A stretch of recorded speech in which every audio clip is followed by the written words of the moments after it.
the section formula, internal division, external division, and midpoint formula comes there, and therefore we apply those formulae. One of the formula that we apply here to bring the result here. So that result is very important from the examination point of view, because here midpoint formula is used, and the knowledge of the vectors, that is the vectors are parallel or they are collinear, that is also seen in this problem.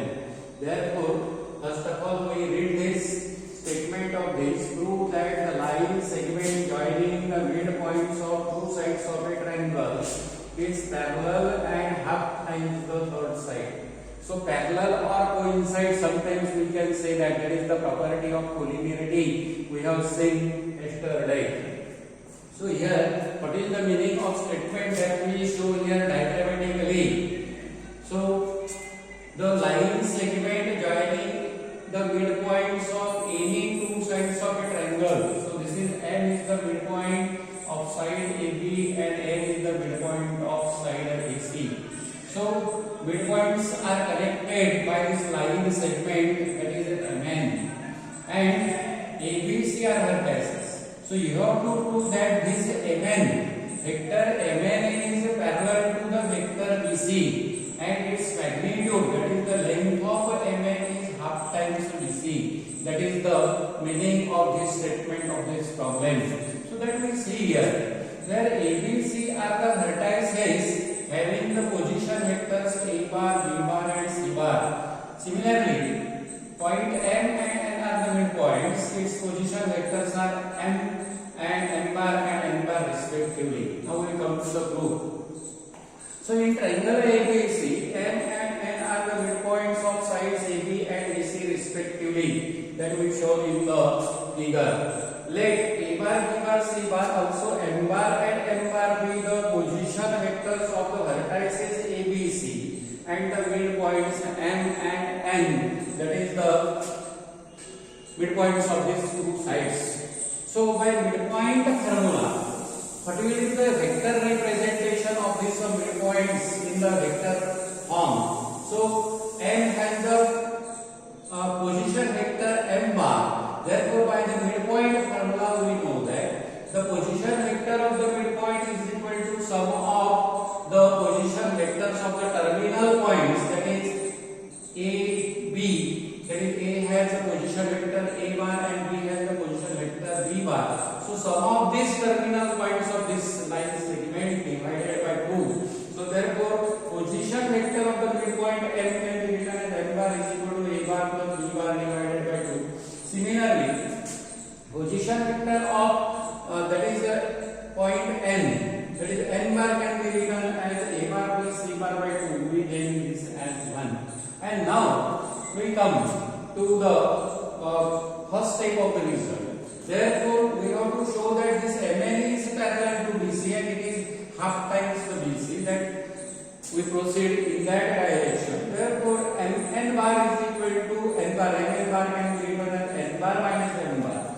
Put the values of N bar with A bar plus C bar divided by 2. That is form 1. Minus M bar with A bar plus B bar divided by 2. Simplify it becomes A bar plus C bar minus A bar minus B bar. So minus A bar and A bar gets cancelled. Denominators are same, that is 2 is common here, and therefore we got here C bar minus B bar divided by 2. But we know that BC bar can be written and BC bar can be written as C bar minus B bar, and therefore for this C bar minus B bar we can write BC bar by 2, and therefore Mn bar becomes 1 by 2 BC bar. So we reached at the last stage of this result, and now what has been asked in the problem?